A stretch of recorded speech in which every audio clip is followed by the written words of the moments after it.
लकड़ी का कटोरा। गांव में एक वृद्ध व्यक्ति रहते थे। वह वृद्ध व्यक्ति अपने बहू बेटे के यहाँ शहर में रहने गया। उम्र के इस पड़ाव पर वह अत्यंत कमजोर हो चुका था। उसके हाथ कांपते थे और दिखाई भी कम देता था। वो एक छोटे से घर में रहते थे। पूरा परिवार और उसका 5 वर्षीय पोता एक साथ डिनर टेबल पर खाना खाते थे। लेकिन वृद्ध होने के कारण उस व्यक्ति को खाने में बड़ी दिक्कत होती थी। कभी चावल के दाने उसकी चम्मच से निकलकर फर्श पे बिखर जाते, तो कभी हाथ से दूध छलककर मेजपोश पर गिर जाता।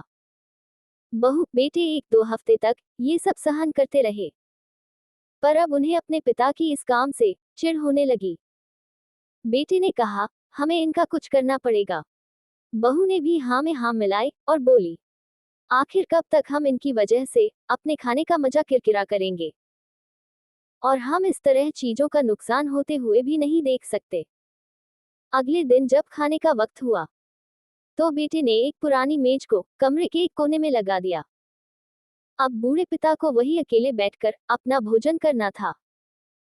यहाँ तक कि उनके खाने के बर्तनों की जगह एक लकड़ी का कटोरा दे दिया गया था, ताकि अब और बर्तन न टूट फूट सकें। बाकी लोग पहले की तरह ही आराम से बैठकर खाते, और जब कभी कभार उस बुजुर्ग की तरफ देखते, तो उनकी आंखों में आंसू दिखाई देते। ये देखकर भी बहू बेटे का मन नहीं पिघलता। वो उनकी छोटी से छोटी गलती पर ढेरों बातें सुना देते। वहां बैठा उनका बेटा भी ये सब बड़े ध्यान से देखता रहता और अपने में मस्त रहता। एक रात खाने से पहले उस छोटे बालक को उसके माता पिता ने जमीन पर बैठकर कुछ करते हुए देखा। पिता ने पूछा, बेटा तुम क्या बना रहे हो? बच्चे ने मासूमियत के साथ उत्तर दिया, अरे मैं तो आप लोगों के लिए एक लकड़ी का कटोरा बना रहा हूँ, ताकि जब मैं बड़ा हो जाऊं तो आप लोग इसमें खा सकें। और वह पुनः अपने काम में लग गया। पर इस बात का उसके माता पिता पर बहुत गहरा असर हुआ। उनके मुंह से एक भी शब्द नहीं निकला और आंखों से आंसू बहने लगे। वो दोनों बिना बोले ही समझ चुके थे कि अब उन्हें क्या करना है।